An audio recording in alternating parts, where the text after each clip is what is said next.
Hello friends, আসসালামু আলাইকুম। আশা করি যে যেখানে আছেন ভালো আছেন। তো আজকে আমি আপনাদের তৈরি করে দেখাবো পাউরুটি দিয়ে পিৎজা রেসিপি। আর খুব অল্প সময়ে রেসিপিটি তৈরি করা যায়। তো চলুন দেখে নিই। তো এখানে একটি প্যান চুলার আঁচে বসিয়ে দিয়েছি। এখানে আমি 2 টেবিল চামচ পরিমাণ বাটার দিয়ে দিয়েছি। তো পেঁয়াজ দিয়ে দিয়েছি। তো পেঁয়াজটা আমি কিউব করে কেটে নিয়েছি। এরপর দিয়ে দিয়েছি গাজরগুলো একটু লম্বা করে কেটে নিয়েছি। তো এরপর দিয়ে দিয়েছি টমেটো, ক্যাপসিকাম। আমি এখানে 2 ধরনের ক্যাপসিকাম দিয়ে দিয়েছি, লাল আর সবুজ। আপনারা আপনাদের হাতের নাগালে যেটা পান সেটাই দিতে পারেন। তো এরপর বরবটি দিয়ে দিচ্ছি। তো যেহেতু এইটা সবজি পিৎজা, তো সেজন্য আমি সবজি দিয়ে আজকে এই রান্নাটা করব। তো স্বাদ অনুযায়ী লবণ দিয়ে দিচ্ছি। তো আপনাদের হাতের নাগালে যে সবজিগুলো আছে সেগুলো দিয়ে আপনারা এটা তৈরি করতে পারেন, বা আপনার পছন্দের যে সবজি আছে সেই সবজি দিয়ে এই পিৎজাটা তৈরি করতে পারেন। তো এরপর এখানে হাফ টেবিল চামচ পরিমাণ সয়া সস দিয়ে দিচ্ছি। আর দিয়ে দিয়েছি 1.5 টেবিল চামচ পরিমাণ সুইট চিলি সস। তো এখানে আপনারা চাইলে ঝাল চিলি সসটাও ইউজ করতে পারেন। তো সেক্ষেত্রে একটু সামান্য পরিমাণ চিনি দিয়ে দিবেন, স্বাদটা ভালো আসে।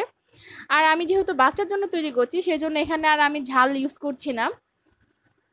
তো আপনারা চাইলে এখানে কাঁচামরিচ অ্যাড করতে পারেন। এখানে 5টি পাউরুটি ভিজিয়ে পানি ভালোভাবে চিপে ফেলে দিয়েছি, আর হাতে এগুলো একটু চটকে নিচ্ছি। তো যেই প্যানটাতে আমি সবজিগুলো তৈরি করেছিলাম, তো সেই সবজিটা নামিয়ে নিয়েছি, আর ওই প্যানে সামান্য পরিমাণ অলিভ অয়েল দিয়ে দিচ্ছি। আপনারা চাইলে বাটার বা ঘি দিয়ে দিতে পারেন। এখন পাউরুটি মাখানোগুলো আমি এখানে সুন্দর করে প্যানে চারদিকে ছড়িয়ে দিচ্ছি। তো এরপর যে সবজিটা রান্না করেছি সেই সবজিটা এই চারদিকে ছড়িয়ে দিচ্ছি। তো এরপর এখানে আমি টমেটো সস দিয়ে দিচ্ছি। এখানে আমি পিৎজা সস ইউজ করছি না, যেহেতু ঝটপট রেসিপি।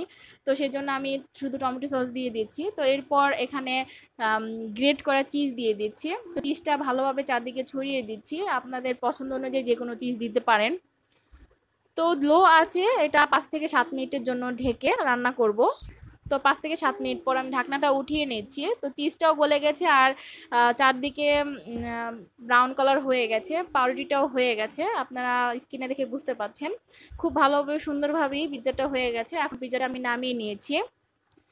তো এই রেসিপিটি খুব অল্প সময়ে তৈরি করা যায়। আপনারা আপনাদের বাচ্চাকে যখনই পিৎজা খেতে চাইবে, আমি আশা করি এই পিৎজাটা তৈরি করে দিলে তাদের খুব ভালো লাগবে। আপনারা অবশ্যই বাসায় এটা তৈরি করবেন। আজকে আমার ছেলে এই পিৎজা খাওয়ার জন্য বায়না ধরেছিল, কিন্তু সময় খুব কম ছিল, সেজন্য আজকে পাউরুটি পিৎজাটাই আমি ওকে তৈরি করে দিয়েছি। বাট ও খেয়ে খুবই মজা পেয়েছে। আর প্রায় সময় আমি এইভাবে ওকে পাউরুটি দিয়ে পিৎজা তৈরি করে দিই, কারণ খুব অল্প সময়ে ওই পিৎজাটা ওইভাবে তৈরি করা যায় না। তো এই পিৎজাটা যেহেতু প্যানে, সেজন্য এই পিৎজাটা খুব ভালোভাবে হয়। তো আশা করি আজকে ভিডিওটি আপনাদের ভালো লেগেছে। যদি ভালো লেগে থাকে তাহলে অবশ্যই আমার চ্যানেলটি সাবস্ক্রাইব করবেন, একটি লাইক কমেন্ট শেয়ার করবেন। আজ এখানেই বিদায় নিচ্ছি। খোদা হাফেজ।